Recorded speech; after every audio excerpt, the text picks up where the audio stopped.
Hello, so before this video starts, I just have a few notes. First thing is that I just want to say thank you for all of the support on the video about Quackity. It makes me very happy that people will listen to me talk about Quackity for 10 minutes, or other DreamSMP characters, so yeah. Second thing is, in that video, I did say that he is American for some reason. It's worded weird on my part because when I was talking about that, I was thinking about him being grouped with the Americans on the SMP. I know he's Mexican, he is from Mexico, English is not his first language. I changed the pinned comment and I still keep on getting comments about it, so I'm just gonna address that there. I have a new PC. I got a new PC for Christmas, so that's cool. I'm recording this on Audacity with a better microphone because I was recording the audio in the last video through my iPhone mic because I edit everything on my iPhone. So yeah, I don't know if I'll ever get an editing program for my computer because those look kind of scary and I don't really understand editing on computers. I'm very used to editing on my phone. Last thing is that I am not Drista. People have been comparing our voices a lot, even people on Twitter. So no, I'm not Drista. If I was related to Dream, I would probably not be making videos about DreamSMP characters, just saying. Okay, enjoy this video about Karl.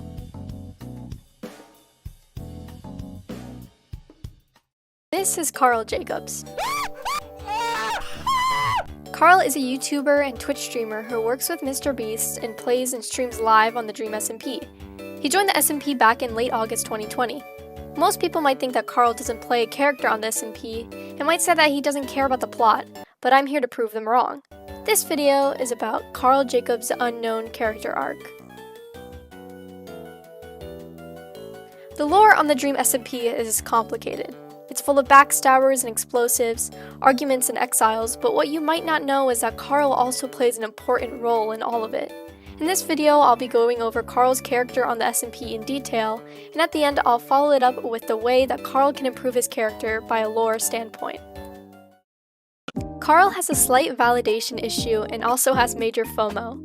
On the day Karl joined the SMP, he asked Tommy if he could join L'Manberg. Tommy said no, and I think this event is what started the validation spiral. The need for validation also ties into him openly switching sides during conflicts. During the Manberg vs. Pogtopia war, Karl openly sided with Schlatt in the beginning. He did this because before the war, he turned over his nation, Rutabagoville, to Schlatt and Dream in exchange for armor and other items, which didn't really help him in the long run. I can't even see the firework animation. But he didn't make this information public though. Nikki, who was a part of Rutabagoville, was also openly with Pogtopia, and Karl didn't tell her until the war started. You sold your own nation to L'Manberg. Hey Nikki, you look very pretty right now. Thank you. Join Manberg. No! When Nikki found out that Karl turned over the land to Schlatt, her biggest enemy, she was very disappointed in him, and she sided with Pogtopia, leaving Karl and Sapnap to fight on Schlatt's side with Puns and Dream. During the war, Karl tried to convince his friends to join him by giving them gifts. Why? Am I being baited? No.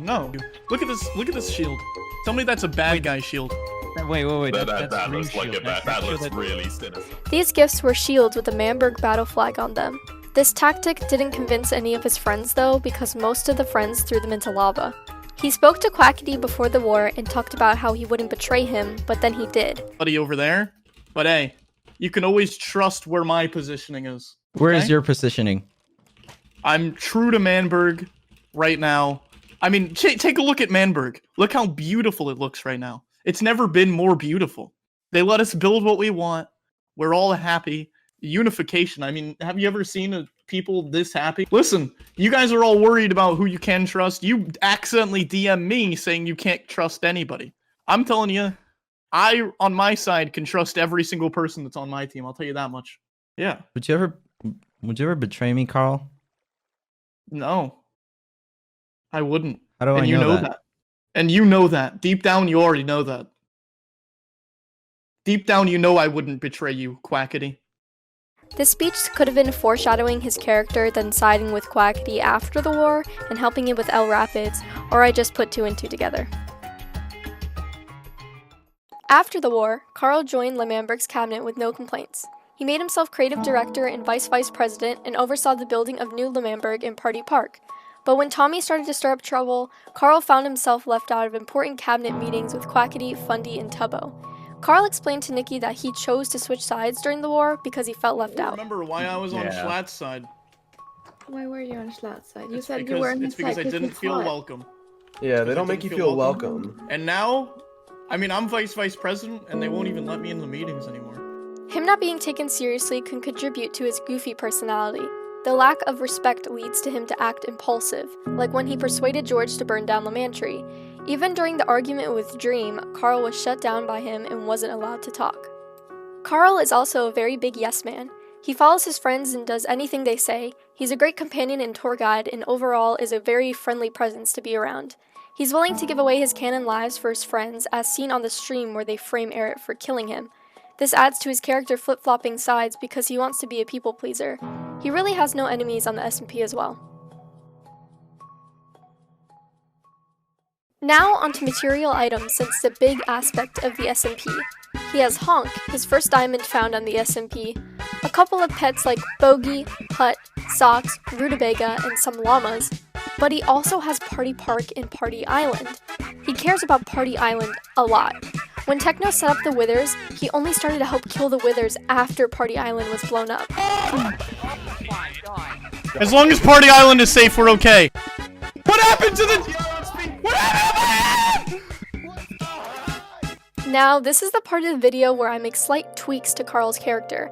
I feel like Karl would actually make a great villain.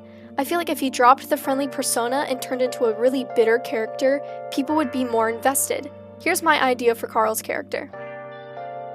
Karl finds himself alone after being excluded from the Butcher army.